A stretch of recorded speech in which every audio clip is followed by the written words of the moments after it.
Merci beaucoup, Jamil, Kira et Fabien pour tout le travail que vous avez fait, toute l'énergie que vous avez mis pour organiser cette semaine que j'ai l'honneur d'inaugurer, d'ouvrir avec notre invité et parent, Claude-Éric Poiroux, mais en regrettant l'absence de la personne qui avait eu cette idée, qui avait initié cette conférence, cet échange avec Claude-Éric qui, je répète, a été reporté d'un an. On aurait dû se rencontrer en mars 2020.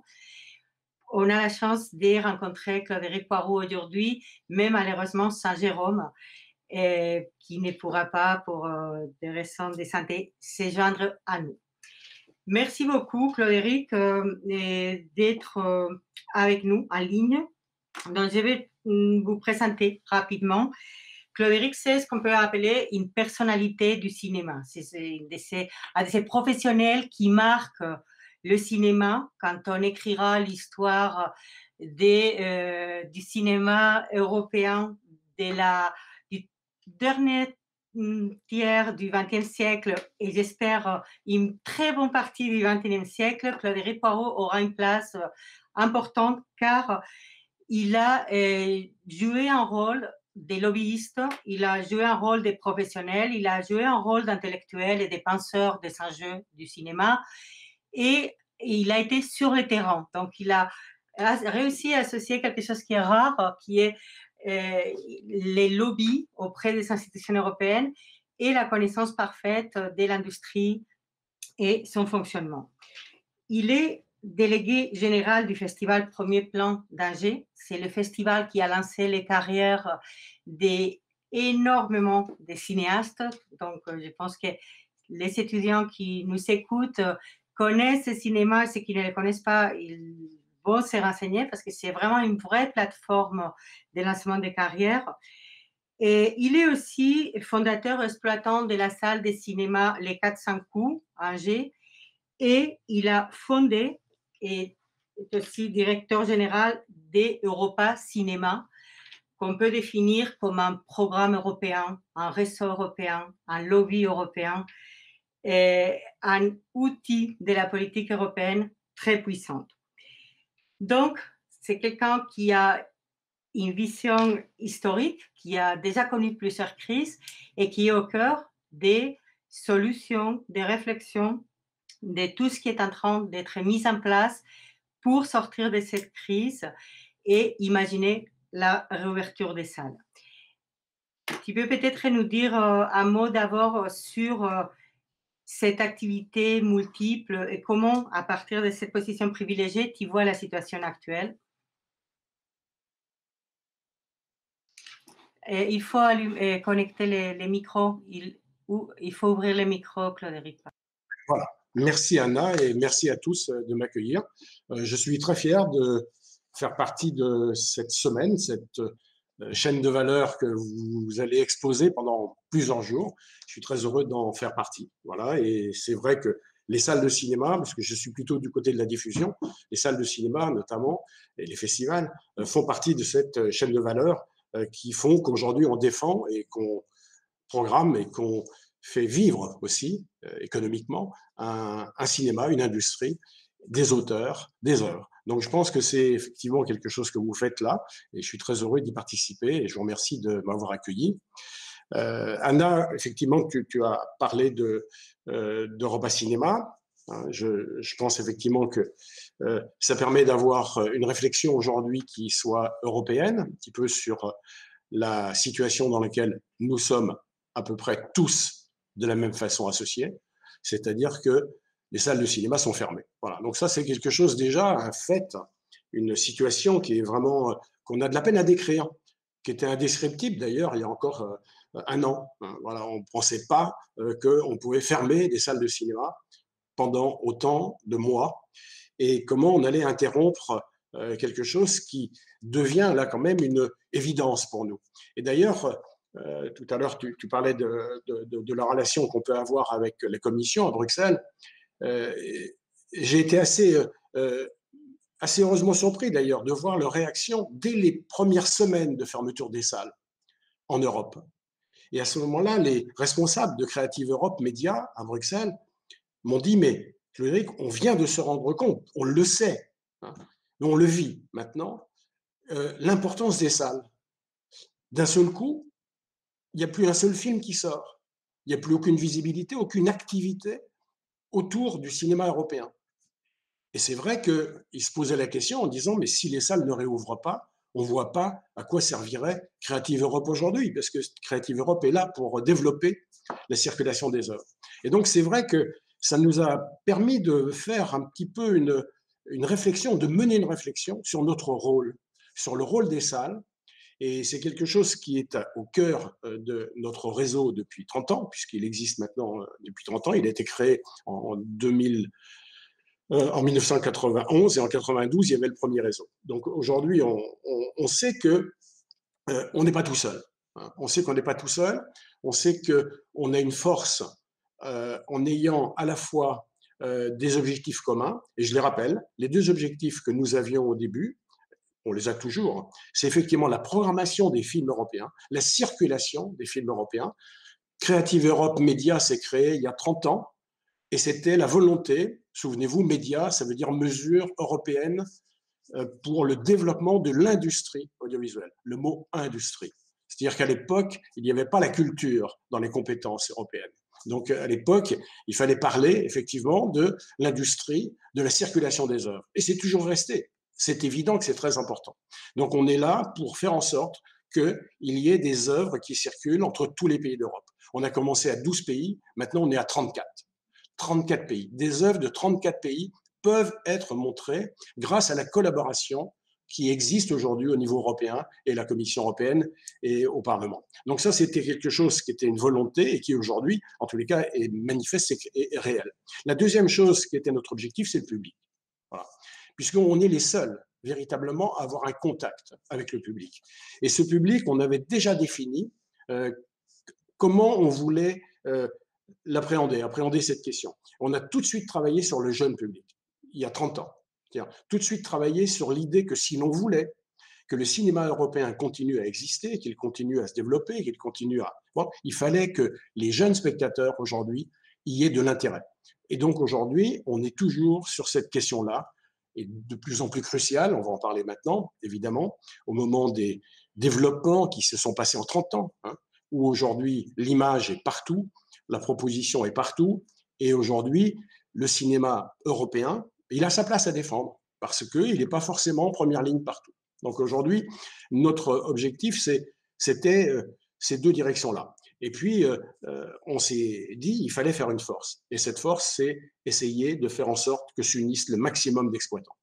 Et donc, on a réuni les exploitants, pays par pays. Aujourd'hui, on a quand même 2800 écrans sur toute l'Europe. On est implanté dans presque 700 villes, y compris des petites villes de moins de 50 000 habitants, moins de 30 000. Aujourd'hui, on est vraiment présent au plus près du citoyen européen. Je vous rappelle d'ailleurs que les moyens que nous avons, hein, les moyens viennent de l'Union européenne, donc c'est de l'argent public. Donc c'est aux citoyens aussi de lui rendre ce qu'il nous donne. Aujourd'hui, de faire en sorte que nous ne soyons pas seulement dans des villes clés ou dans des capitales, mais que nous soyons partout et que nous ayons des salles de toute nature, de toute dimension, de toute échelle. Donc aujourd'hui, c'est important. Ce qu'on a fait pendant 30 ans, c'est de bien veiller à ce qu'aucun pays ne soit à l'écart et qu'aucune situation soit à l'écart. Ce qui fait qu'aujourd'hui, on a une diversité qui est assez impressionnante. On a beaucoup de mono-écrans, c'est vrai. Pourquoi? Parce que dans les petites villes de 20 000, 30 000, 40 000 habitants, c'est souvent des mono-écrans. On a beaucoup de 2 à 4 écrans, c'est aussi une force d'un complexe. 7, 8 écrans, moi à Angers, j'ai 7 écrans. Et puis, on a aussi des multiplexes, dans les pays où certains multiplexes jouent le jeu de la diversité. Donc aujourd'hui, on représente effectivement une force, qui est une force qui fait quand même, en admission aujourd'hui, en entrée, ça représente 45 millions d'entrées européennes. Pour certains films, on fait quasiment la carrière du film dans le pays. Sans nos salles, il y a certains films d'auteurs qui n'auraient pas de carrière. Je ne parle pas d'Almodovar, je ne parle pas des grands cinéastes aujourd'hui qui touchent toutes les catégories de salles, mais je parle d'auteurs qui sont un auteur finlandais, un auteur italien, un jeune auteur qui démarre aujourd'hui, il a besoin de nos salles. S'il n'a pas nos salles, il ne sera pas visible. D'où la réflexion du début, quand je vous disais que À Bruxelles, la question, ça a été de se dire, les salles sont essentielles. Voilà, donc c'est effectivement quelque chose qu'on a essayé de mener depuis cette époque, avec les moyens de la Commission, qui n'ont jamais été d'ailleurs en discussion. On a toujours discuté sur ces moyens, mais il n'y a jamais eu d'interruption. Et aujourd'hui, on a un budget quand même de 16 millions d'euros en direction de l'exploitation en Europe. Je ne pense pas qu'il y ait d'autres continents au monde où il y ait cette action collective. Et en plus, en fonction d'une production et en direction d'une production qui est riche, produit des centaines et des centaines de longs métrages, des milliers d'œuvres chaque année en Europe. Donc voilà un petit peu le principe. Et aujourd'hui, on est effectivement dans une réflexion, puisque tu poses la question de quelle est l'analyse que nous faisons de la situation. Et là, on peut en parler, peut-être aussi de voir comment on voit notre avenir. En tous les cas, la plupart des pays sont aujourd'hui fermés.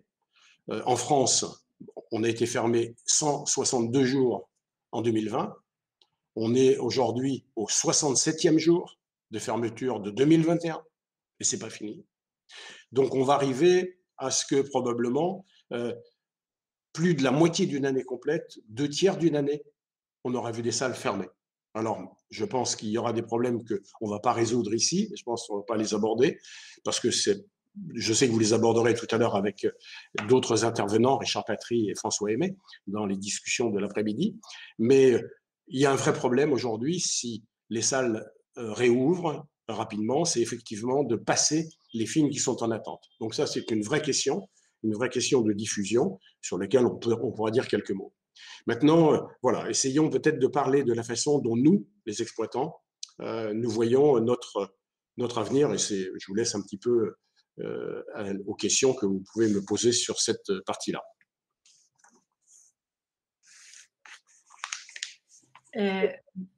Moi, je voulais te poser la question aussi par rapport à le rôle des festivals. Il y a un lien très fort entre votre travail d'exploitant et les festivals, la manière dont les festivals lancent les films, labellisent, accordent de la valeur symbolique aux films. Comment ça se passe? Parce que les festivals continuent d'une manière ou d'une autre, hybride, en ligne ou physique, mais les salles sont fermées. Qu'est-ce qui deviennent tous ces films primés, sélectionnés, labellisés par le festival aujourd'hui?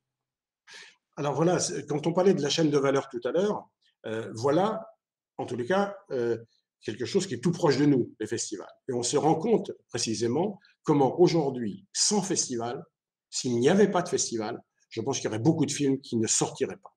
On a fait un calcul l'année dernière sur notre top 50, le top 50 des films européens dans nos salles.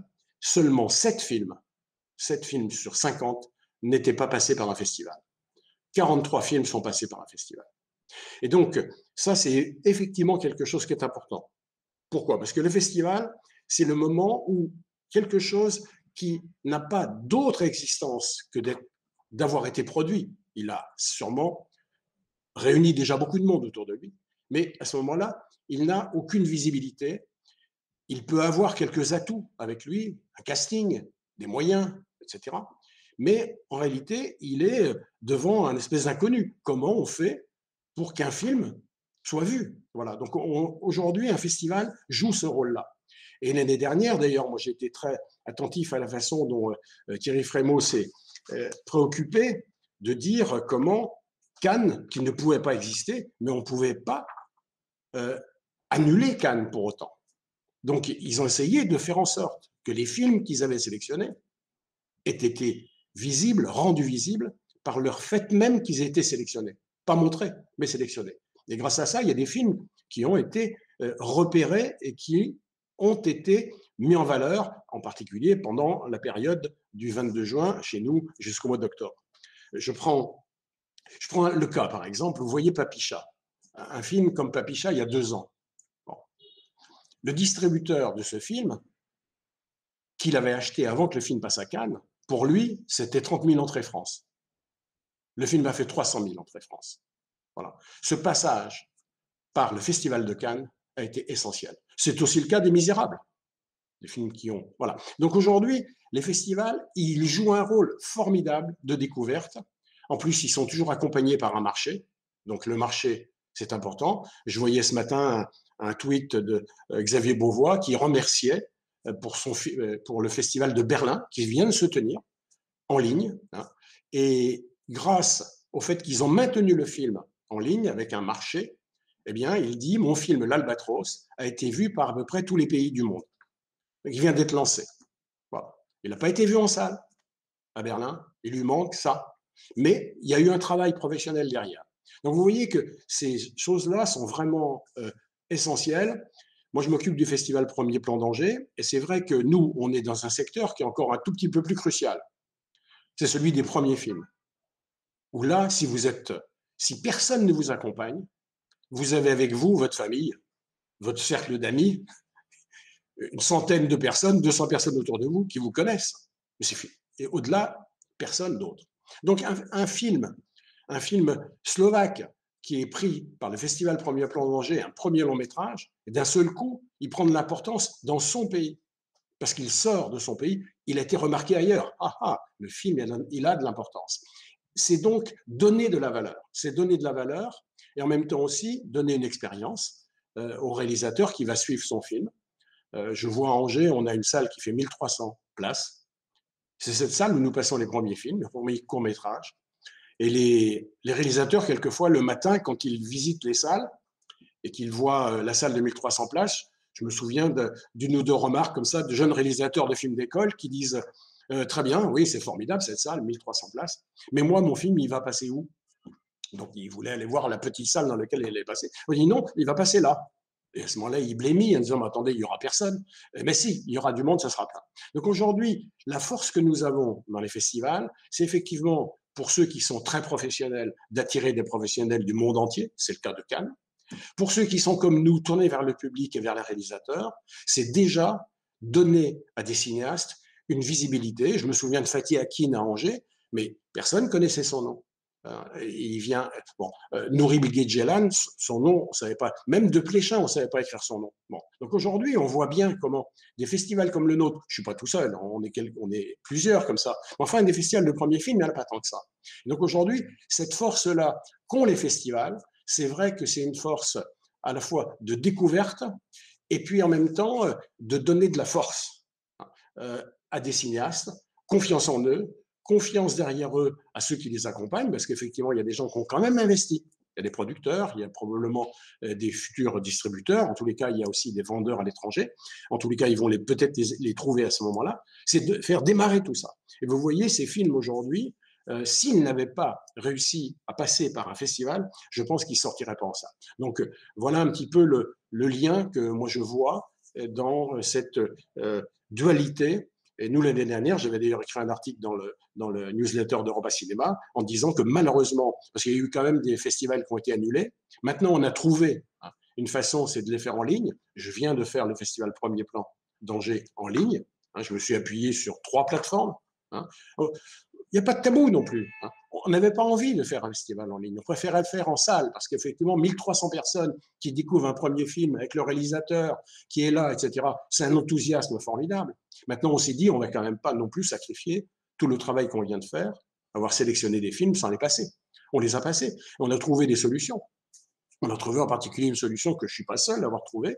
Dans toute l'Europe, il y a un certain nombre d'initiatives, en Tchéquie, dans les Pays-Bas, où il y a eu l'expérience de la salle virtuelle. Voilà. C'est-à-dire de jouer l'événement quand même. De se dire, alors à Angers, on a fait une séance à 18h et une séance à 20h30, tous les jours, pendant une semaine. Donc on a eu 12 séances. Et ces 12 séances, elles ont été présentées. Moi, je les présentais à 18h. Ensuite, le film passait. Ensuite, 1h30 plus tard, on passait 1 heure avec le réalisateur ou la réalisatrice. Cette année, le premier entretien, c'était avec quelqu'un qui était à Moscou, un cinéaste russe. Le deuxième, c'était avec une cinéaste turque à Istanbul. Troisième, une cinéaste ukrainienne à Kiev. Ensuite, une cinéaste belge à Namur, un cinéaste français, etc. Donc, il y a eu autant de débats que de projections de films, grâce à ce qu'on a fait, ce qu'on a appelé la salle virtuelle. J'en dis un mot, c'est simplement que c'est une plateforme qui précisément fait en sorte que le film soit disponible de façon événementialisée à une heure précise. Ce sera ce soir 20h. Il faut réserver votre place. Donc, vous allez sur le site, vous réservez votre place, vous pouvez la payer. Hein. Là, c'était gratuit. Mais enfin, pour une autre expérience, ça peut être payant. Vous payez à la salle. Vous avez donné 6 euros, c'est fait. La salle va donc recevoir ces 6 euros. La salle virtuelle. Alors, ça peut être les 400 coups d'Angers, par exemple. Et à ce moment-là, les 400 coups d'Angers vont recevoir 6 euros multipliés par 400. Ils vont diviser la recette par deux. La moitié ira au distributeur, la moitié restera à la salle. On fait un travail d'exploitant sans la salle. Vous voyez. Donc, c'est quelque chose qui a. Alors, c'est la moitié du plaisir, mais c'est quand même le fait qu'on participe ensemble, au même moment, à une projection collective, même si ce n'est pas côte à côte. Vous voyez, donc ça, beaucoup. Alors, j'en dis un mot parce que, on pourra en dire un mot tout à l'heure à Anna, mais aujourd'hui, c'est une perspective que nous pouvons avoir aussi, les exploitants, comme les salles, les festivals. L'année prochaine, le festival Premier Plan, je l'espère, il se passera en présentiel, au mois de janvier. Bon. Mais on n'exclut pas de faire des séances virtuelles dans des salles virtuelles pour des spectateurs empêchés, pour des spectateurs qui ne peuvent pas être là. On le fera de temps en temps. On ne veut pas non plus se priver de ce qu'on vient d'inventer là, pendant cette pandémie. Ça a été inventé à ce moment-là dans plusieurs pays. En plus, c'est relativement sécurisé. Hein. Tout peut être géolocalisé. On peut mettre un nombre maximum, puisque ce sont des liens qui sont envoyés. Mais tout est techniquement aujourd'hui au point pour que des festivals, y compris des salles de cinéma, certaines fois, pour certains événements, se disent, bien, l'événement aura lieu dans la salle, mais aussi, on va le prolonger, on va le faire en même temps, en dehors, pour un public empêché qui ne peut pas être là. Et donc, c'est une collaboration qu'on peut avoir à l'extérieur. Donc ça, c'est peut-être un plus qui nous a amené aussi à avoir une vision. Hein. Tout à l'heure, Jamil, vous parliez effectivement du futur, de demain. Eh bien, voilà, une vision du demain qui n'est pas tout à fait celle qu'on avait il y a un an. Il y a un an, vous savez, et on va parler aussi des plateformes, on était tous un peu craintifs par rapport aux plateformes. Là, par exemple, le Festival Premier Plan, je me suis non seulement appuyé sur cette plateforme qui s'appelle la 25e heure pour la salle virtuelle, mais je me suis appuyé sur la Cinétech, hein, qui est une plateforme formidable en France, qui propose des films plutôt du patrimoine. Donc là, j'ai mis là les Chantal Akerman, Federico Fellini, les films sur l'évasion. Il y avait 12 films. On avait un pass de 7 euros pour les 12 films, 7 euros pour pouvoir 12 films pendant 30 jours. Vous voyez, et ça a très bien marché. On a fait 1400 passes vendus. Donc, il y a eu des gens qui ont vu des films de Fellini, de Chantal Akerman, sur des plateformes, puisqu'on ne pouvait pas les montrer en salle. On les a vus sur des plateformes. Ça a été un succès. Vous avez vu les articles sur Chantal Akerman dans tous les journaux, radio, télévision. On a beaucoup parlé de Chantal Akerman parce qu'elle était peu présente sur les plateformes ni dans les salles. On va faire quelque chose maintenant, dans quelques mois, avec Chantal Akerman, avec son œuvre, pardon. On va faire ça au Forum des images et au 400 coups d'Angers, parce qu'on ne veut quand même pas louper la salle. Je pense que Chantal Akerman est quelqu'un qui donnait beaucoup d'importance à son image, à l'image et l'image sur écran. Donc, on a fait ça aussi avec la Cinétech. J'ai fait aussi avec Festival Scope Pro, une autre plateforme. On a ouvert aux professionnels, c'est-à-dire aux professionnels de toute l'Europe, aux critiques, aux distributeurs, aux vendeurs, et puis à ceux qui voulaient voir les films. C'était gratuit. Les films étaient visibles pendant 2 semaines. On a eu près de 1000 connexions. Ça a été le cas de ce qui vient de se passer à Berlin. Là, à Berlin, ils ont eu plus de connexions. Mais vous voyez, aujourd'hui, on a réussi quand même à faire quelque chose qui partait d'une absence, d'un manque, d'une impossibilité. On ne pouvait pas faire autrement. Mais en même temps, de faire quelque chose qui a permis de montrer aussi que la salle de cinéma, elle a des alliés. L'événement a des alliés. Et tout à l'heure, quand je disais chaîne de valeur, ben voilà, on vient de parler des festivals, on vient de parler des salles de cinéma, on parle aussi des plateformes. Et quand vous regardez les plateformes, que vous voyez, alors évidemment, tout de suite, plateforme, on pense à Netflix, on pense à Amazon, on pense, très bien, on peut penser effectivement à ces plateformes, mais on peut penser à d'autres plateformes. J'ai dit la Cinétech, on peut penser à Mubi, plateforme, à Pickle aux Pays-Bas, on peut penser à Universiné en France. Il y a des plateformes qui sont aujourd'hui proches de nous, dans nos choix, qui ont la même valeur que nous, qui défendons les mêmes choses. Or, on a besoin d'être nombreux pour défendre ces films, les films européens ou les films de jeunes auteurs. On a besoin d'être nombreux. Donc aujourd'hui, cette façon aussi que peut-être en quelques mois, il y aurait eu des liens entre nous qui se seront mieux compris. Et je pense que, alors, on en reparlera parce qu'il ne faut peut-être pas aller trop vite, mais je pense qu'il y aura sans doute des conditions d'exposition des films.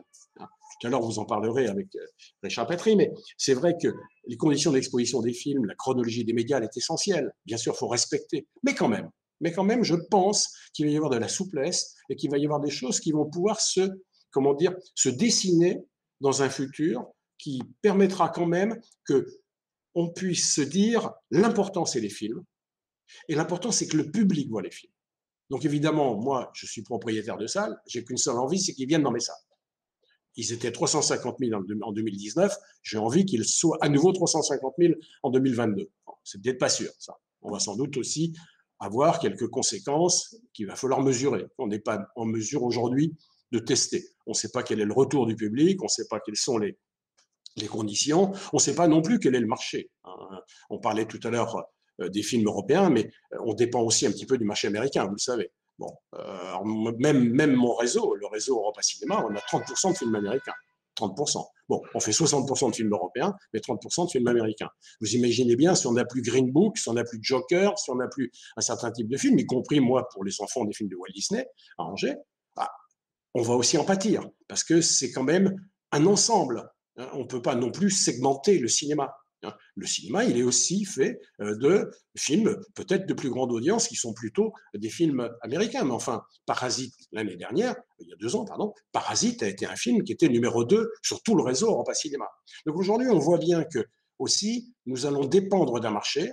Et là, quelquefois, on a des questions. Moi, je n'ai pas les réponses, mais vous le faites comme moi, vous lisez des journaux. On voit comment les Américains aujourd'hui sont en train de douter et quelquefois même prennent des options, de se dire on sortira peut-être pas en salle, on va sortir directement sur la plateforme. C'est le cas de certains films de Walt Disney. Tout le monde a peur que le film de James Bond termine sur une plateforme. Bon, et oui, on parle du cinéma, on parle de tout le cinéma. On est solidaire avec tous ces mécanismes-là. Donc je pense qu'il va y avoir sans doute un certain nombre de choses un peu obscures aujourd'hui, qui vont se dessiner dans les mois qui viennent et qui, elles, sont quand même ces choses problématiques. On va bien voir quelle va être la réponse du public, la réponse des professionnels, et puis les choix qui vont être faits. Et puis, comme je vous dis, la réponse du public, aujourd'hui, on sait très bien que pendant quelques mois, pas mal de gens se sont habitués à autre chose aussi. Se sont habitués au petit écran, se sont habitués à la série aussi. Bon, alors la série, rien à dire, il y a de très bonnes séries. On voit bien le résultat en thérapie aujourd'hui, qui est formidable. Maintenant, la série, c'est pas le cinéma. Donc on va voir aussi quels sont les gens qui vont revenir au cinéma. Mais enfin, je pense, pour terminer, moi je suis exploitant, je pense que après avoir passé autant de temps en confinement chez soi ou en tout petit comité, on finira bien par se dire on en avait envie, on en aura encore sacrément envie de sortir dans l'événement, de pouvoir aussi aller dans une salle partagée, etc. Donc on va en parler parce que c'est à mon avis la grande expérience de demain, c'est la salle de cinéma, comment on va la vivre.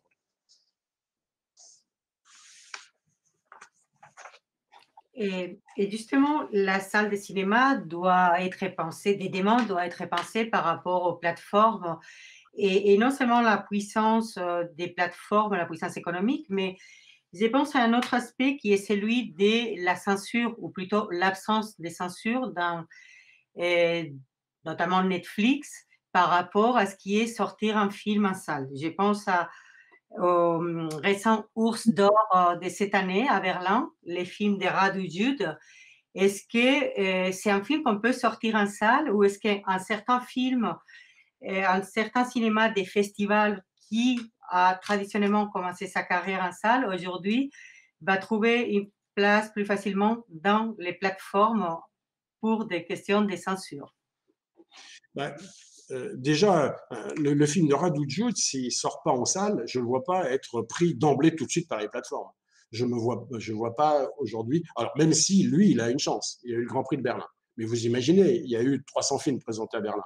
Bon, sur les 300 films, on peut dire qu'il y en a sûrement 200 qui n'intéressent pas les plateformes aujourd'hui, qui ne les intéressent pas parce que la démarche, ce n'est pas d'aller vers ces films sur ces plateformes. Où c'est que vous allez être référencé? Alors, quand tu dis censure, en plus, il y a tous les éléments, mais je pense qu'aujourd'hui, il y a, comment dire, il y a tout un cinéma qui n'a pas sa place naturelle sur une plateforme. Et donc, qui a besoin de ce passage par la salle, de cet effort de passer par la salle, pour qu'il y ait une visibilité. Vous savez, on parle beaucoup, je suppose que vous en parlez aussi à l'université beaucoup, de ce qu'on appelle l'économie de l'attention. Bon, l'économie de l'attention, ça veut dire aujourd'hui quel est le temps qu'on consacre, que notre attention va consacrer, notamment au cinéma, à l'image. Bon. Donc aujourd'hui, on s'est bien rendu compte que elle est morcelée, de plus en plus morcelée, dans le multiplication des offres, probablement même la confusion qui va autour. Et donc aujourd'hui, c'est cette confusion-là qui n'est pas profitable au film. Je pense qu'aujourd'hui, la blague, je ne sais plus qui la faisait, qui disait comme ça, je m'installe à 9 heures devant mon écran et à minuit, je suis encore en train de chercher quel film je vais choisir ce soir. Et je me couche. Voilà. Donc, on passe 3 heures à se demander quel film je vais voir. Bah, il y en a tellement. Comment on fait pour le choisir? Alors, c'est là, si vous voulez, que moi, je parle d'une autre chose. C'est une autre économie que celle de l'attention, c'est l'économie de l'expérience. Et je pense que la salle, c'est ça. C'est vraiment l'économie de l'expérience. Parce qu'il y a plusieurs choses qui s'ajoutent avec une salle. Il y a d'abord, il y a un lieu. Ce lieu, il faut y aller. Bon. Alors, vous allez me dire, aujourd'hui, c'est tellement confortable de rester chez soi. Ben oui, mais est-ce qu'on croit vraiment aujourd'hui que c'est si confortable que ça de rester chez soi? Donc, on a quand même envie d'en sortir. Donc, sortir vers une salle, aller vers un lieu, et ce lieu, on n'y va pas seul. On y va avec des rendez-vous qui sont fixes. Une séance, ça commence à la même heure pour tout le monde. Donc aujourd'hui, il y a aussi cette espèce de, cette expérience collective. Est-ce que vous allez au supermarché quand vous voulez? Vous n'allez pas au cinéma quand vous voulez. Quand la séance démarre, elle démarre pour tout le monde de la même façon. Il y a aussi cet exercice-là, ce plaisir de pouvoir dire qu'on va se retrouver ensemble au même moment. En même temps, si vous vous retrouvez ensemble devant le même film, c'est que vous avez quand même quelque chose que vous partagez avec votre voisin.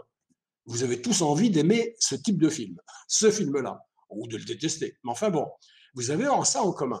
C'est intéressant aussi. Je pense qu'on a, dans le monde aujourd'hui, on est plutôt content de se faire des amis. Bon, aller au cinéma, d'une certaine façon, même si on ne se parle pas, on se fait un peu des amis. On sait qu'on était au même endroit pour voir le même film à un moment. Bon, alors si c'est un blockbuster, il y a 10 millions de spectateurs devant, bon, ça va. Mais enfin, quand il y a des films d'auteur un tout petit peu plus... moi, je me souviens de me retrouver quelquefois je m'étais retrouvé devant un film finlandais un après-midi au 400 coups au mois de juillet dernier, on était chopé à 25 dans la salle, c'était l'après-midi, etc. Mais j'étais content en sortant, parce que le film me plaisait, j'ai vu le film, et je regardais les gens qui étaient là. Je me disais, tiens, voilà, il y a 20 personnes à Angers qui, comme moi, viennent de voir ce film.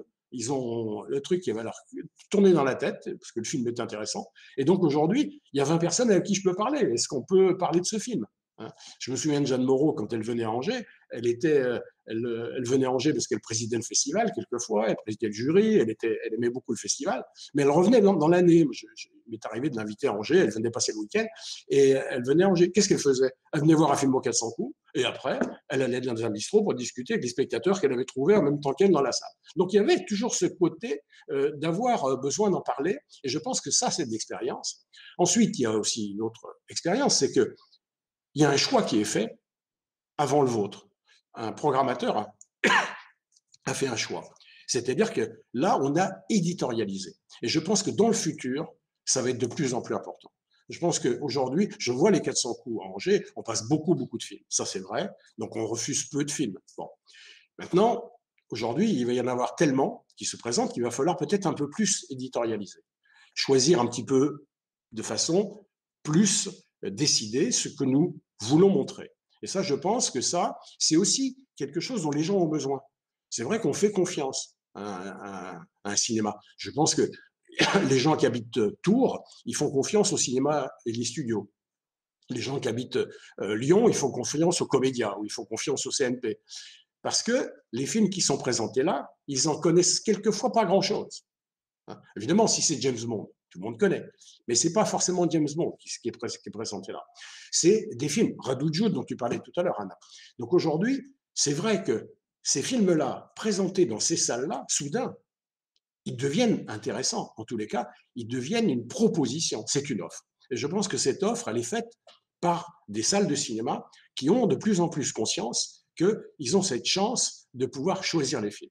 Donc ça me paraît aussi un deuxième aspect à développer dans les années qui viennent, c'est de mieux en mieux éditorialiser nos salles. Ensuite, on a aussi une chance, puisqu'on parle on parlait du numérique tout à l'heure avec les plateformes, on a aussi le numérique qui a gagné beaucoup de terrain dans la capacité que nous avons de parler des films. Et ça, aujourd'hui, c'est vraiment essentiel d'utiliser les réseaux sociaux hein, pendant tout le excusez-moi, il faut que je prenne un cachot. Voilà. Mais ce que je disais, c'est que les réseaux sociaux sont aujourd'hui essentiels. On a tous non seulement des sites web, mais on est sur tous les réseaux et on est donc capable de maintenir un lien avec nos spectateurs. D'ailleurs, pendant la fermeture, aujourd'hui, il y a beaucoup de salles qui maintiennent des liens avec leurs spectateurs sans forcément proposer de film. Mais de faire des clins d'œil, d'ouvrir peut-être sur d'autres choses, mais là encore, la salle, elle a une panoplie de possibilités, d'offres. Ensuite, je pense qu'il y a aussi un autre aspect qui est de plus en plus important aujourd'hui, c'est l'image de marque de la salle et cette capacité que nous avons d'aller chercher le public. Alors, je disais tout à l'heure que le futur pour aujourd'hui, c'est d'aller chercher le public et d'aller chercher même le public qui n'a pas l'habitude d'aller dans une salle, même le public qui n'a pas l'habitude d'aller dans une salle avec de la version originale. Moi, je vois ça sur Angers parce qu'on passe de la VO. Bon. Eh bien voilà, c'est pas si simple, c'est pas si difficile que ça. Moi, je vois pendant le premier plan, on fait 25 000 spectateurs de moins de 20 ans. Bon. Ce sont des gamins qui viennent, souvent encadrés par leurs profs ou les proviseurs, tant mieux. Bon, enfin, ils viennent pas avec la mitraillette dans le dos, hein, ils viennent librement quand même. Et ils voient des films qu'ils n'iraient pas voir d'eux-mêmes, sous-titrés, qu'ils n'iraient peut-être pas voir d'eux-mêmes. Voilà. Donc aujourd'hui, mais quand vous lancez un film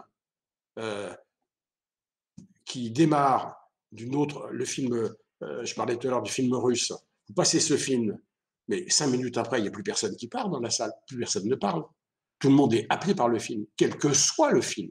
Une histoire est une histoire. Et donc, je pense aujourd'hui, on a cette force-là d'aller aussi chercher le public qui n'est pas forcément familier. Et de plus en plus aussi, on a une nécessité d'aller, je pense, ce qu'on appelle chez nous la nécessité d'inclusion. On en parle beaucoup, parce que les salles ont un rôle social aujourd'hui. Et il y a eu d'ailleurs l'année dernière un prix qui a été donné dans une salle à Bruges, qui était membre du réseau, et qui était une salle qui avait mis en place toute une programmation à destination des migrants. Bon, mais c'était, mine de rien, un beau travail qui a été fait. Et c'est un travail d'exploitant. C'est un travail où il y avait véritablement une démarche. Vous venez, ça peut être pas très cher, gratuit, mais en tous les cas, c'est une démarche, on va chercher les gens. Et aujourd'hui, on les intègre à la vie sociale. Donc, je pense que toutes ces questions-là, aujourd'hui, je parle aussi il y a un autre aspect, le côté environnemental. Je vous cache pas que les films aujourd'hui, aux 400 coups, les documentaires sur le futur du climat, sur le futur de l'agriculture, sur le futur de l'environnement, ils font le plein, même s'il n'y a pas de star. Donc aujourd'hui, on voit bien aussi que nos salles ont une place dans la réflexion globale. Donc je pense que tous ces éléments, si on les met côte à côte, je pense qu'on a un énorme travail à faire dès que le confinement sera fini pour accroître, si vous voulez, ce rôle de nos salles locales, ce rôle local de nos salles. On a une place à Angers, les 400 coups sont en plein centre-ville. Je peux vous assurer une chose, c'est que même les gens qui n'y vont pas, ils connaissent. On dira toujours, oui, mais tel magasin, il est juste dans la rue en dessous des 400 coups. Ben oui, les 400 coups sont dans la ville. Et on est près des gens. Et aujourd'hui, on a une offre qualitative, culturelle. Vous êtes à l'orée comme ça d'une semaine de réflexion sur tous les supports, sur tous les arts. Ben, nous aussi, on s'intéresse à cet art-là, mais on est en lien aussi avec le théâtre, on est en lien avec le Shabada, qui est une musique nouvelle, on est en lien avec d'autres gens de la ville. Vous voyez, c'est pour ça que je suis assez optimiste quand même sur à la fois les perspectives qui vont que l'on peut voir déjà à partir du moment où on va réouvrir. Vous savez, les exploitants aujourd'hui, ils sont tous au chômage. Alors, ils travaillent quand même, mais ils sont au chômage. Ils travaillent pas, ils sont pas, donc ils réfléchissent. Et moi, je vois au niveau d'Europa Cinéma, on n'arrête pas. On est en train d'avoir des webinars ou des Zooms avec énormément d'exploitants dans toute l'Europe pour précisément partager des idées, pour partager des pratiques, pour essayer de voir un peu ce qu'il est possible de faire. Et je peux vous assurer d'une chose, c'est que c'est passionnant, parce que c'est là qu'on se rend compte à quoi sert un réseau. Un réseau sert à se renforcer.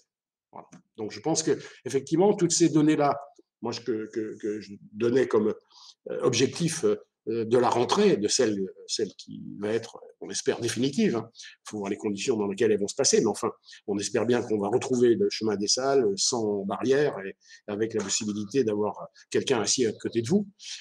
Inch'Allah, on n'en est pas là encore, mais le jour où ça va recommencer, je pense qu'il va falloir que tout le monde, les exploitants, tirent profit de leur capacité, de la force qu'ils ont. Ils ont un lieu. Et puis, d'ailleurs, je vais terminer sur un petit exemple. Vous savez qu'il y a eu moins d'entrées l'année dernière que l'année d'avant. 71%, 70% de moins d'une année sur l'autre. Ben, on a quand même remarqué une chose. Tout à l'heure, peut-être François Aimé, le président de l'ARSE, le dira. Les salles d'arrêt d'essai ont été un tout petit peu moins touchées que les autres salles. Pourquoi? Bon, évidemment, il y avait peut-être un peu moins de films américains, donc c'était peut-être un tout petit peu moins la nourriture des multiplexes. Mais aussi parce que je pense que les salles d'arrêt d'essai, les salles que nous représentons, sur les salles de repas cinéma, on offre une telle diversité quand on ouvre aux gens que cette diversité, elle est autant de sollicitations pour s'y déplacer. Et je pense qu'aujourd'hui, notre force, elle est là. Je pense que les exploitants indépendants, ils ont une chance à jouer, ils ont une carte à jouer dans les années qui viennent, encore plus qu'avant, c'est-à-dire de se différencier, de dire comme ça, ben, on n'a pas peur d'être dans le monde du cinéma, d'offrir des films. Moi, j'ai pas peur d'offrir des films américains, c'est pas grave, mais de pouvoir faire un ensemble, de pouvoir passer des films coréens, des films brésiliens, des films de tous les pays du monde, parce que la diversité européenne, c'est aussi s'élargir à la diversité du monde. Donc voilà un petit peu la façon dont moi, je ne suis pas seul. Quand je dis ça, je parle un petit peu au nom de tous les gens avec qui on travaille à l'échelle européenne aujourd'hui, qui sont aujourd'hui assez motivés par ce redémarrage. En plus, il y a pas mal de gens, j'ai remarqué aussi, on parlait tout à l'heure, tu demandais à Anna l'évolution du réseau. Il y a quelque chose qui m'a frappé dans le réseau depuis maintenant 29 ans, c'est qu'il y a un rajeunissement des exploitants. Mais c'est visible. C'est visible. C'est-à-dire qu'on voit aujourd'hui de plus en plus de jeunes exploitants. Ce ne sont pas forcément les fils de leurs parents. Non, non. Des jeunes exploitants qui prennent des salles de cinéma, qui inventent des formes différentes, qui inventent des modèles économiques différents. Donc moi, je suis assez optimiste sur le fait qu'il y a quand même des ressources, un renouvellement de la jeunesse, et puis aussi des capacités de réinventer le futur. Et une partie de cette réinvention, je reviens à quelque chose qui a été dit, consiste à mieux éditorialiser vos salles. Est-ce que ça veut dire exclure des films? Est-ce que ça veut dire événementialiser? Qu'est-ce que ça veut dire mieux éditorialiser nos salles? C'est une bonne question. C'est vrai qu'aussi, mieux éditorialiser veut dire ne pas passer certains films plutôt que d'autres. Alors, bon, moi, si vous voulez, quand je suis à Angers, je suis la seule salle d'arrêt d'essai de la ville. Bon. C'est-à-dire j'ai 7 écrans et je vois bien ce que passe le pâté, mes collègues, et ce que passe aussi l'autre multiplex dans la banlieue. Et moi, je vois bien les films que je passe. Si je ne les passe pas, aucun Angevin ne les verra en salle. Voilà. Donc aujourd'hui, on a une responsabilité. Ça, c'est vrai. Et donc aujourd'hui, avec ma programmatrice et ma directrice, on est très attentif à ça. On est très attentif à ne pas empêcher un film d'accéder au public. Donc on est un petit peu dépassé quelquefois, parce qu'on a beaucoup de films. Il y a des semaines où on est débordé de films. Voilà. Donc il faut des équilibres. Donc effectivement, aujourd'hui, c'est pas d'exclure, même si quelquefois on dira bah, tel film on va pas le passer, parce qu'on ne peut pas le passer, bon, puis il ne nous plaît pas tant que ça, on ne prend pas. Bon, c'est pas impossible. Non, c'est plutôt de mettre en valeur les films. C'est-à-dire de savoir aujourd'hui comment lui donner précisément ce que je disais tout à l'heure, l'expérience, l'économie de l'expérience. C'est de dire aujourd'hui, venez parce qu'il y aura un débat. Au 400 coups Angers, il y a à peu près 5 débats par semaine, quelquefois même encore un peu plus. Ça veut dire sur les 7 salles, presque tous les soirs, il y a un débat après un film. Le débat, ça peut être avec le réalisateur, ça peut être avec un comédien, ça peut être avec un technicien qui a fait le film. Mais ça peut être aussi avec quelqu'un qui en parle.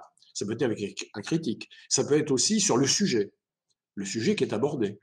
C'est un documentaire, on va aborder le sujet. Je peux vous assurer que c'est toujours plein. Les débats font toujours le plein. Parce qu'effectivement, est-ce que vous connaissez beaucoup d'endroits où on peut débattre dans une ville? Il y en a très peu, finalement. Alors, on parle peut-être quand on est au bistrot, mais on refait facilement le monde sans forcément débattre. Mais débattre vraiment, pendant 1 heure, sur des sujets qui ne font pas forcément l'unanimité, en tout cas qui font question aujourd'hui, mais c'est dans les salles qu'on le fait. C'est les salles de cinéma.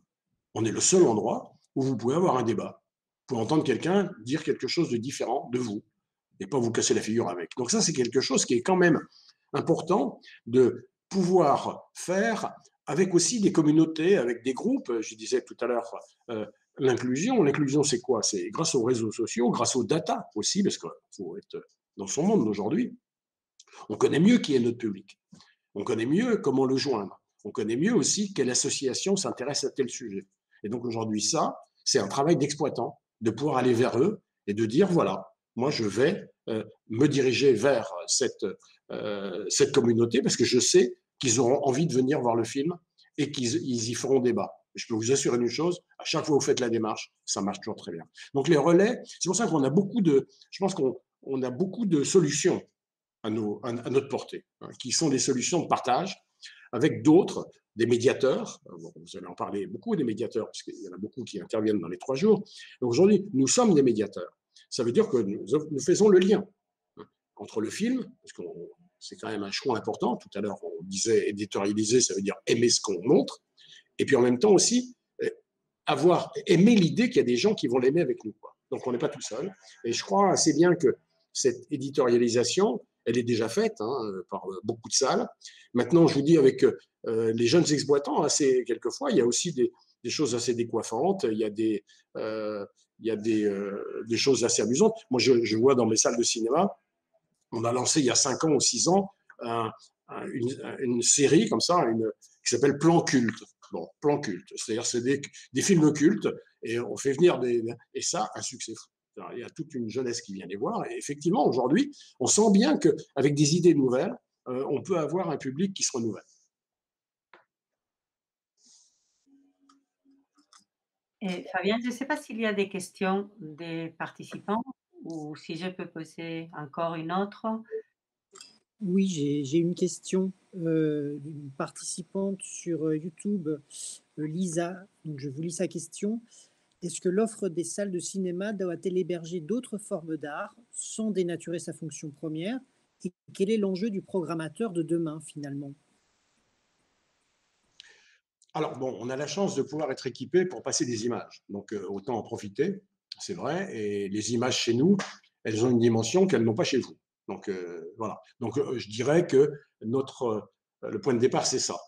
Maintenant, les images, elles ont plusieurs formes. Alors, une question peut peut-être se poser, je ne sais pas si elle l'a dans sa tête, mais il y a eu un moment, on s'est posé la question, est-ce que les séries ont leur place dans une salle de cinéma? Bon. Alors, il y a des pays où ça a été essayé, bon, en Europe, où il y a des exploitants qui ont essayé. Bon. Ça marche plutôt bien. Finalement, ce n'est pas vraiment un succès évident, parce qu'effectivement, on voit la série de façon un peu paresseuse, chez soi, confortable, etc. Bon. Alors, voir une série en continuité dans une salle de cinéma, c'est aussi confortable, mais il faut être au même moment, au même endroit, comme j'étais tout à l'heure. C'est pas de même nature.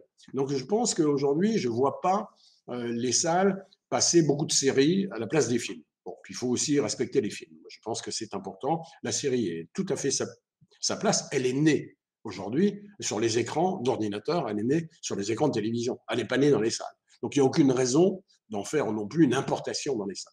Donc je pense que cette partie-là, je ne pense pas que ça soit vraiment l'avenir. Maintenant, est-ce qu'on est capable de faire autre chose? Alors oui, moi je pense à Angers, je me souviens, on fait intervenir, on fait un peu de musique de temps en temps. Il y a des salles qui sont mieux équipées pour ça, hein, des accompagnements musicaux ou peut-être des concerts suivis d'un film. Bon, c'est quelque chose. Bon, c'est pas tout à fait évident parce que la musique et le son dans une salle de cinéma et le son du film et le son d'un orchestre n'est pas le même. Donc il faut, c'est pas tout à fait la même acoustique. Bon, mais ça arrive. Je vois, on a ça dans nos salles aussi. On a aussi la capacité de faire des films, de passer des films pour les enfants. Donc, ça veut dire aujourd'hui aussi accompagner la projection d'autres choses. Bon. Moi, j'ai vu des salles de cinéma créer des espaces pour, par exemple, les anniversaires. Voilà. C'est un truc tout con, mais c'est vrai qu'aujourd'hui, inviter ses copains pour un anniversaire ou ses copines pour un anniversaire dans une salle de cinéma, c'est bien sympa. On va passer une heure ensemble. Mais après, on va boire où on va couper le gâteau où il n'y a pas de place. Il faut être à côté. Donc aujourd'hui, j'ai vu des salles qui ont aménagé des espaces à côté de la salle pour pouvoir accueillir des groupes d'enfants après une projection. Donc aujourd'hui, toutes ces inventions-là, des lieux, hein, les lieux aujourd'hui où l'on peut avoir différenciation de destination quand on a l'espace. Bon, on n'a pas toujours l'espace. Mais aujourd'hui, bon, beaucoup de restaurants aujourd'hui dans les salles, vous le savez, beaucoup de bars dans les salles, beaucoup d'offres aussi de snacking dans les salles, donc ça c'est clair, pas forcément du popcorn, non, c'est plus large que ça. D'ailleurs, assez souvent, moi je vois certaines salles aujourd'hui qui vont très loin, qui font des très bons restaurants avec des produits, on parlait tout à l'heure de développement durable, des produits de proximité, etc. Là encore, l'image de marque de la salle. Donc aujourd'hui, toutes ces questions-là, elles sont ouvertes pour nous. Comme je vous disais, donc pour répondre à la personne qui pose cette question, moi je suis pas, je sais que, par exemple, le 400 coups d'Angers, puisqu'il y a un théâtre à Angers, un théâtre actif, hein, un centre national du théâtre, eh bien, rien n'empêche demain que si je passe Prova d'Orchestra de Fellini, que j'invite pas un comédien venir lire le petit livre qu'a fait Fellini pour raconter les histoires des musiciens les uns à côté des autres. C'est passionnant. Voilà une histoire qui peut se jouer sur deux plans. À la fois une lecture par un comédien, à la fois le film ensuite. Voilà. Des choses comme ça, je pense on est ouvert à ça. On est ouvert aussi à des, moi, tous les matins au 400 coups, presque, quand les salles sont ouvertes, les 7 salles sont ouvertes. C'est-à-dire qu'on ouvre pour n'importe quel groupe qui nous demande, même s'ils sont que 10, d'avoir une projection pour eux, un prof ou un centre aéré, etc. Une projection spéciale, on l'a fait. Bon, quitte à en faire une, on peut en faire 7. On en a 7, il y a 7 écrans. Donc aujourd'hui, cette capacité qu'on peut avoir aussi de faire vivre la salle le matin pour des groupes, y compris peut-être même des entreprises qui peuvent aussi faire des choses à partir de l'image. Donc toutes ces choses-là sont possibles avec évidemment le respect de ce qui est l'essentiel d'une salle, c'est de projeter des films. Bon, voilà un petit peu les films aussi, des documentaires, et puis aussi des films qui peuvent avoir été faits par les... Là, il y a eu pas mal de salles qui ont fait ça d'ailleurs chez nous, c'est-à-dire sur des petits films qui ont été faits, il y a des soirées, alors on a dépassé le film sur les chats, hein, mais il y a des soirées où on peut avoir une thématique et on prépare, et il y a pendant 1h30, 20 personnes qui vont montrer 1 minute et demie de film qu'ils ont fait, le montrer aux autres et avoir un petit challenge et un petit... Bon, là encore, c'est des choses possibles. Il ne faut pas que ça prenne toute la place parce qu'on est là pour passer des films, mais en même temps, ça fait partie de l'animation et ça peut toucher plusieurs publics.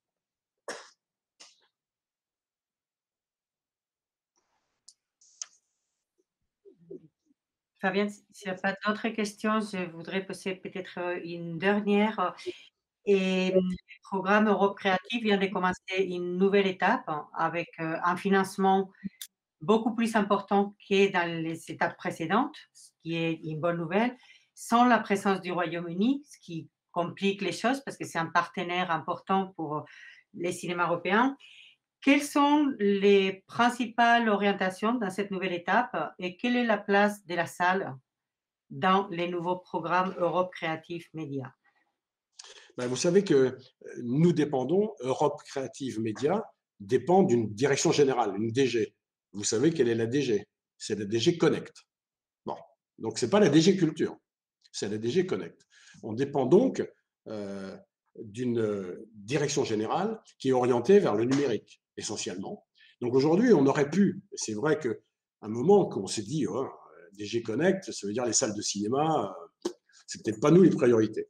Bien, ce que je disais tout à l'heure, c'est quand même une réflexion qui est menée aujourd'hui par Thierry Breton, qui est le commissaire donc DG Connect, qui est menée précisément sur comment la salle de cinéma génère aujourd'hui toute une activité qui est une activité au-delà de la simple projection d'une salle, mais de tout l'univers des images autour de nous, qui rebondiront sur les plateformes, qui rebondiront, etc., qui reviendront sans doute vers la salle sous une autre forme. Je veux dire, aujourd'hui, il y a des cinéastes qui font des allers-retours. Scorsese fait un film pour une plateforme. Il reviendra au cinéma. Il sera sans doute nourri aussi de cette expérience.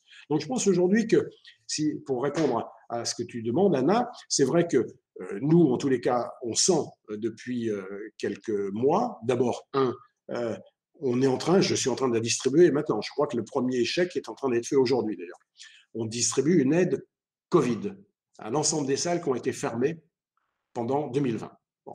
C'est-à-dire aujourd'hui, les salles vont recevoir entre 5 000, 20, 25 000 euros, peut-être un peu plus, en fonction de leur fermeture en 2020. Donc ça, c'est une aide exceptionnelle qui a été financée à l'échelle européenne par le programme Creative Europe Média. C'est important à dire parce que j'en connais pas beaucoup d'initiatives européennes qui sont venues aujourd'hui abonder les acteurs qui ont été fermés, en tous les cas interrompus pendant le Covid. Donc ça, c'est déjà important de le dire. Bon. La deuxième chose, j'ai dit tout à l'heure qu'aujourd'hui, on travaille avec un budget de 16 millions d'euros. Il y a encore 3 ans, il y a 2 ans, il était de 13 et il y a 3 ans, il était de 10. Donc, il a augmenté. Donc aujourd'hui, je pense, si vous voulez, que les salles de cinéma, toutes les activités autour des salles de cinéma reprennent une valeur qu'elles n'ont jamais perdue, hein, mais qu'on aurait pu penser être un petit peu menacée, hein, dans le côté connect, etc. Est-ce que c'est tout numérique, tout sur les plateformes? Non. Aujourd'hui, je pense que les différents responsables, les politiques aussi, les députés, tout le monde sait très bien aujourd'hui que les plateformes ne sont pas la solution à tout. Tiens, un cinéaste qui travaille, un jeune cinéaste qui crée, qui commence, c'est évident que les plateformes ne l'attendent pas. Il n'a pas sa place dans les plateformes. Il peut l'avoir si ça évolue un peu, certaines plateformes. Mais je veux dire, aujourd'hui, c'est quelque chose qui doit être assumé par un travail un tout petit peu plus subtil, un tout petit peu plus et de proximité. Parce que la chance aussi, c'est que les salles, il y en a partout. Bon, donc, on a cette chance en Europe d'avoir 30 000 écrans. Donc, c'est énorme. Donc, aujourd'hui, en France, il n'y a pas une ville. Moi, je regarde le département de Maine-et-Loire où j'ai mes salles. Les villes de 15 000 habitants, Chalonne, Gênes, etc. Ils ont tous une salle de cinéma, très bonne qualité, numérique, etc. Donc, aujourd'hui, la force qu'on a, c'est la proximité aussi et la facilité d'accès. Combien on paye pour aller voir un film? On paye le prix d'une bière ou deux. Mais enfin, je veux dire, aujourd'hui, si vous avez un abonnement aux 400 coups, c'est 4,50 €. Si vous n'avez pas d'abonnement, c'est 8 € ou 7 €. Mais même à UGC, si vous prenez la carte UGC, vous allez 2 fois au cinéma, vous payez plein pot. Vous allez 5 fois dans le même mois, vous payez rien, puisque c'est un abonnement pour illimité, les cartes illimitées. Donc aujourd'hui, les exploitants ont quand même tous, presque dans tous les pays du monde, fait des efforts énormes pour laisser le cinéma accessible. On peut aller au cinéma vraiment sans problème. Il n'y a pas de marche, il n'y a rien. On accède comme ça, tout est simple, on peut prendre sa place à l'extérieur, il faut simplement être à l'heure, il faut rentrer au même moment, c'est tout ce qu'on demande. Et aujourd'hui, ça, si vous voulez, c'est quand même quelque chose qui est c'est une chance que l'on a. On est ouvert de midi jusqu'à minuit, donc on peut aller voir un film n'importe quand, n'importe quelle idée, on peut aller voir à qui on veut. Ça, je pense que c'est quelque chose. Alors, je dis que ces mots-là que je dis là, de façon un peu professionnelle et naturelle, ben, Bruxelles les comprend. Et je pense aujourd'hui que le programme Creative Europe est très attentif à la façon dont le cinéma européen se régénère grâce aux salles. C'est là qu'il naît et c'est là qu'il aura sa force. Tout ce qui est autour, c'est formidable. Il ne faut pas du tout l'empêcher. On ne va pas empêcher la télévision il y a 30 ans. On ne va pas empêcher le DVD il y a 20 ans. On ne va pas empêcher les plateformes aujourd'hui. Mais je pense que la salle est le repère central de tout ça. Et je crois que tout le programme Creative Europe Média aujourd'hui en est conscient. Donc, les différentes étapes qu'il y a, en particulier, par exemple, il y en a une, c'est une nouveauté d'ailleurs, cette année, on a un programme d'1 million d'euros qui s'appelle Collaborate to Innovate. Ça veut dire aujourd'hui, nous allons soutenir des projets d'innovation à condition que ce soit en collaboration à l'échelle européenne. Donc aujourd'hui, on commence à avoir des projets pour le futur. Donc, ils sont en train d'arriver. Donc aujourd'hui, tout le travail de Creative Europe, c'est quand même l'innovation. Ça, c'est clair, ils ont raison, tant mieux. Hein, on n'est pas là, on est là pour inventer. Mais je pense qu'ils ont compris aussi que nous sommes des inventeurs à leur côté.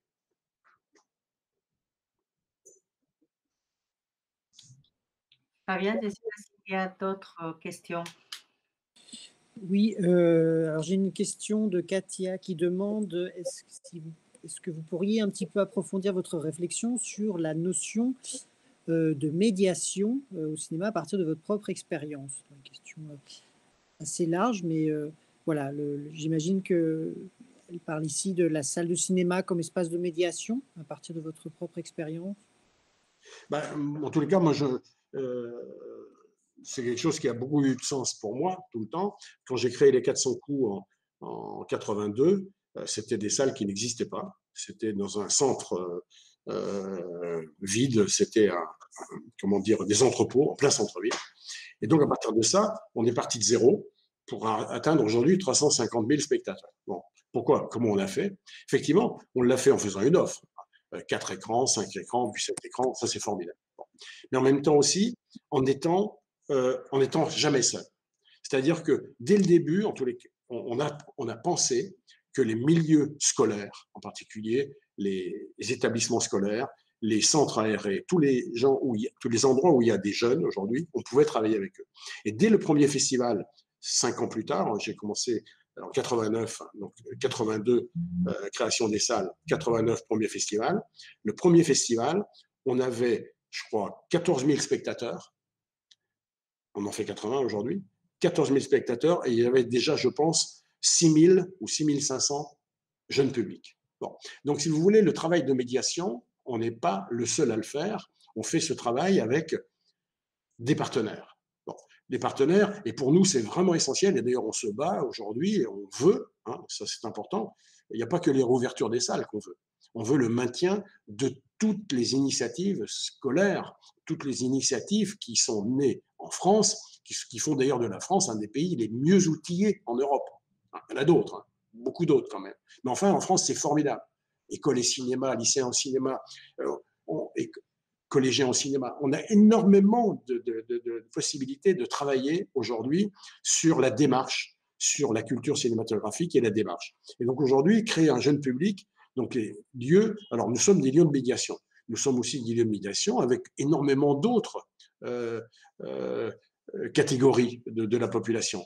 Alors je vois assez avec Premier Plan, on n'arrête pas d'avoir des partenariats avec des gens extérieurs, des quartiers, certaines formes d'expression qui viennent vers nous, y compris la danse, y compris, voilà, par exemple, on a mis un moment où on danse dans le hall avant les séances. Bon, on le fait de façon aussi assez professionnelle. On a aussi des partenariats, je veux dire, on a créé, il y a un exemple assez beau à Angers, c'est qu'il y a quelques années, il y a une fondation qui est implantée dans l'agglomération, qui s'appelle Visio. Vous en avez sans doute entendu parler, parce que maintenant, ils sont devenus, ils interviennent sur l'audiodescription des films. Et Visio s'intéresse à tout ce qui entoure la vie d'un malvoyant, d'un non-voyant, c'est-à-dire à la fois tous les outils, toutes les choses qui sont utiles, y compris les chiens, hein, et tout ce qui est aujourd'hui l'univers qui peut aider cette forme de handicap. Ils sont venus nous voir en disant, nous voudrions bien travailler avec vous, avec Premier Plan. Maintenant, il faut qu'on cherche une idée parce que ce n'est pas évident. Premier Plan, c'est du cinéma, c'est de l'image, et nos membres, ils sont malvoyants ou non-voyants.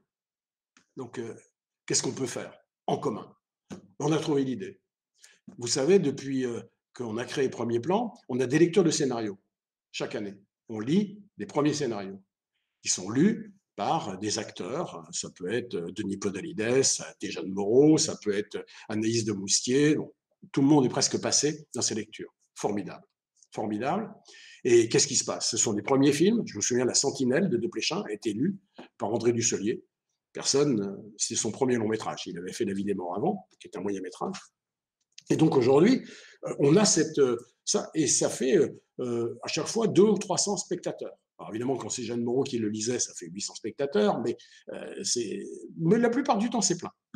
Et là, avec la Fondation Visio, on s'est dit, mais voilà, on va faire en sorte que le prix du scénario, la lecture du scénario, soit donné par des membres de cette association. Donc des personnes malvoyants ou non-voyants. Ils sont tous assis au premier rang. Voilà. Ils sont au premier rang, avec souvent leur chien qui est à leurs pieds, etc. Ils écoutent le scénario et ils donnent un prix. Et comme par hasard, le prix Visio, il y a 2 ans, a été donné à 2 de Filippo Meneghetti. Et donc, voilà. Et depuis, et donc Filippo Meneghetti, qui est aujourd'hui candidat pour les Oscars, et Filippo est revenu à Angers. Et qu'est-ce que fait la Fondation Visio?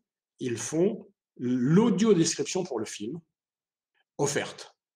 Bon. Ce qui veut dire aujourd'hui qu'il y a des salles de cinéma, il y a ça aussi au 400 coups, il y a ça dans d'autres salles en France, de plus en plus et dans le monde, l'audio-description. C'est-à-dire qu'il y a la capacité pour un public non-voyant ou malvoyant d'être assis dans une salle, de ne pas voir un film, mais d'entendre la bande sonore d'un film et d'avoir dans l'oreille un tout petit qui lui envoie des messages. C'est aussi un travail de savoir le faire. D'ailleurs, on a fait un atelier d'audio-description pendant les ateliers Jeanne Moreau. Il y a des gens qui apprennent à le faire. Si vous avez un message qui est envoyé par quelqu'un qui dit comme ça, là, il ouvre la porte, il se dirige vers. Voilà.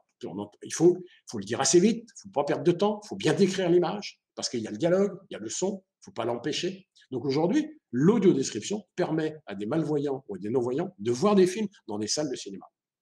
Bon, c'est une forme de médiation. On a trouvé un moyen, pas tout seul, avec d'autres, de faire quelque chose. On fait ça dans le premier plan. C'est devenu d'ailleurs maintenant quelque chose d'assez... Bon, c'est toujours aussi assez impressionnant de voir des malvoyants avec leurs chiens en premier rang écouter André Bussolier qui lit, ou Denis Podalides qui lit un scénario. Oui, et puis à la fin, mais c'est eux qui donneront le prix. Voilà. Et donc aujourd'hui, c'est aussi... Alors, on a énormément de capacités, vous voyez, d'adaptation du cinéma. Parce que là, on est quasiment dans 2 contraires. L'image et quelqu'un qui ne peut pas voir.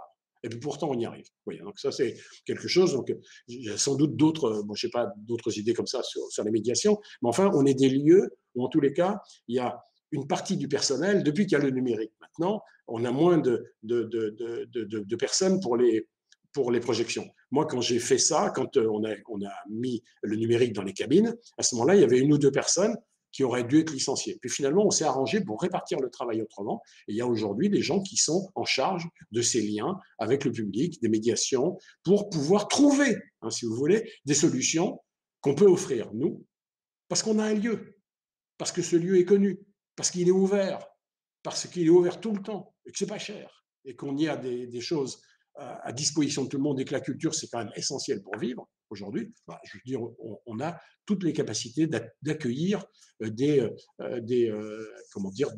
publics. Je terminais par un exemple aussi. Un jour, il y a eu un groupe de gens qui est venu nous voir. Ils nous ont demandé, ils demandent à la caissière, est-ce qu'il va y avoir un film qui s'appelle Fethiye 1453, film turc. Ils ne connaissaient pas. 15 jours plus tard, d'autres gens viennent et posent, c'est la même question. On est un petit peu étonné, pose la question à la programmatrice regarde, qu'est-ce que c'est ce film? Il n'était pas du tout destiné à sortir en France. On regarde ce que c'est, un film de Farouk Aksoy, qui est sorti en Turquie 1 an et demi plus tôt, qui a d'ailleurs fait 2 millions d'entrées, un petit peu nationaliste, dans le genre 1453, c'est l'année où les Ottomans virent les Byzantins de Constantinople, donc prise du pouvoir par les Ottomans. Eh bien, ce film-là nous est demandé. Bon, le film ne sort pas en France. Anne-Juliette, notre programmatrice, cherche. Elle trouve la trace de ce film en Allemagne, où vous savez, il y a une grande communauté turque. Le vendeur à l'étranger et le distributeur, du moins le distributeur allemand, on l'appelle, on lui demande est-ce qu'on pourrait louer le film. Bon, exceptionnellement. Il dit oui. Et en plus, il dit j'ai même une copie sous-titrée en français, puisque le film est passé dans un festival en Wallonie. J'ai même un DCP en français. Bon, je vous l'envoie. Il nous envoie le film. La grande salle fait 240 places. On a fait 240, 240, 240. On passe le film 3 fois. On a fait le plein 3 fois, à tel point qu'on l'a gardé 1 semaine de plus. On a renvoyé au distributeur presque 3 000 euros de... Voilà. Le distributeur, il ne s'attendait absolument pas à avoir 3 000 euros qui viennent de France. sur ce film qui n'était pas distribué en France. Mais figurez-vous qu'il y a eu d'autres salles en France qui en ont entendu parler et qui ont fait la même chose. Une communauté, la communauté turque, avait envie de voir ce film. En plus, c'était rigolo parce que ce film, ils l'avaient déjà vu pirater. Hein. C'était un film, bon, c'est pas grave. Mais se retrouver ensemble pour voir un film dans une salle, eh ben voilà, c'était au 400 coups. Oui, c'est des petits miracles, mais des choses comme ça aujourd'hui, grâce au numérique, grâce aussi à la capacité de circulation des œuvres, ben vous voyez, ce film-là, il a une existence, alors qu'il était inattendu, puisque le film n'est pas sorti, en réalité, dans les salles en France. Voilà, un petit peu. Alors là, c'est un exemple un peu différent de médiation, mais encore une fois, c'est un groupe qui vient nous voir. Un groupe de Turcs qui habitent Angers. Il y a une communauté turque à Angers, et puis ils nous avaient repérés, et puis c'est vers nous qu'ils viennent. Et on a trouvé la réponse. Et j'étais hyper content. Et aujourd'hui, on les a sur nos listes. Vous voyez, quand il y a quelque chose, etc., même pas que turc, hein, on envoie des messages. Et donc aujourd'hui, il y a vous voyez, toute une richesse qui, je pense, peut naître dans une salle grâce à ce type de relation que le lieu peut nous permettre, que l'événement peut nous permettre, que le film peut nous permettre et la diversité qu'on offre peut nous permettre. Je suis au regret d'annoncer que nous avons malheureusement dépassé les temps en partie. Et j'aurais souhaité pouvoir disposer encore beaucoup plus de temps parce que, Claude-Éric, je pense que vous avez réussi à nous donner l'envie d'aller au cinéma, bien sûr, mais de penser les cinémas dans toutes ses connexions avec la société, avec l'avenir, avec la jeunesse, la création, l'économie aussi. Et je suis ravie. J'espère que tous nos spectateurs, auditeurs, les sont autant que moi. Et il ne me reste que de remercier très, très sincèrement pour cette conversation qui, j'espère, est un début d'un retour qui peut s'annoncer à la Sorbonne Nouvelle, où tu as été déjà chercher des cours dans les années 1990. Et j'espère te revoir bientôt pour poursuivre cette conversation passionnante. Merci beaucoup. Merci Anna, merci Kira, merci Fabien. Merci. Merci à tout le monde. Merci. Et puis bonne semaine, bon courage. Merci. À bientôt.